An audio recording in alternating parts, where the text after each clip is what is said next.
Lastly, sir, this is an executive order on flag burning. It charges your Attorney General. Would you listen to this? This is very important. Flag burning. All over the country, they're burning flags. All over the world, they burn the American flag.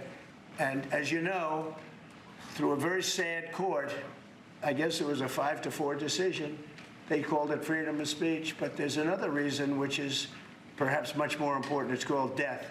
Because what happens when you burn a flag is the area goes crazy. If you have hundreds of people, they go crazy. You could do other things. You can burn this piece of paper. You can, but when you burn the American flag, it incites riots at levels that we've never seen before. People go crazy.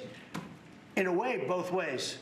There are some that are going crazy for doing it. There are others that are angry about them doing it.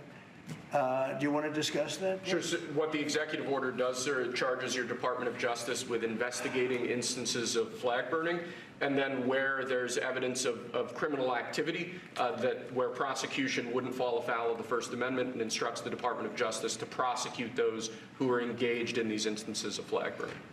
And what the penalty is going to be, if you burn a flag, you get 1 year in jail.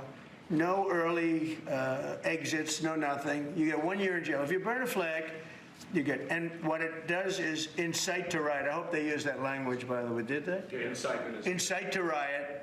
And you burn a flag, you get 1 year in jail. You don't get 10 years, you don't get 1 month. You get 1 year in jail, and it goes on your record. And you will see flag burning stopping immediately, just like when I signed the Statute and Monument Act. 10 years in jail if you hurt any of our beautiful monuments. Everybody left town. They were gone. Never had a problem after that. It's pretty amazing. We stopped it. But this is something that's, I don't know, in a certain way, it's equally as important. Some people would say it's more important. Because the people in this country don't want to see our American flag burned and spit on. And by people that are, in many cases, paid agitators. They're paid by the radical left to do it. You talk to these people, they don't even know, half of them don't even know what they're doing. They say, I don't know, they gave me money to do this. I see the same things that you do. They're bad people. They're trying to destroy our nation. That's not working, because I think our nation now is the most respected nation anywhere in the world, by far. You saw that with the European leaders on Friday. You saw that with NATO, where they agreed to go from 2% no pay to 5% fully paid up. Trillions of dollars paid, where they respect your president to a level that they jokingly call me the president of Europe. They call me the president of Europe, which is an honor. I like Europe, and I like those people. They're good people. They're great leaders. And we've never had a case where 7 plus really 28, essentially 38 countries were represented here the other day. 38 European countries were represented. European and other countries were represented. And it was a great meeting. But your country is respected again. I say it all the time. 1 year ago, our country was dead.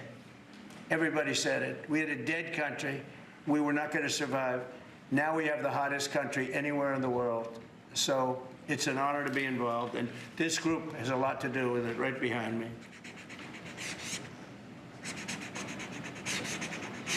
Does anybody behind me have any?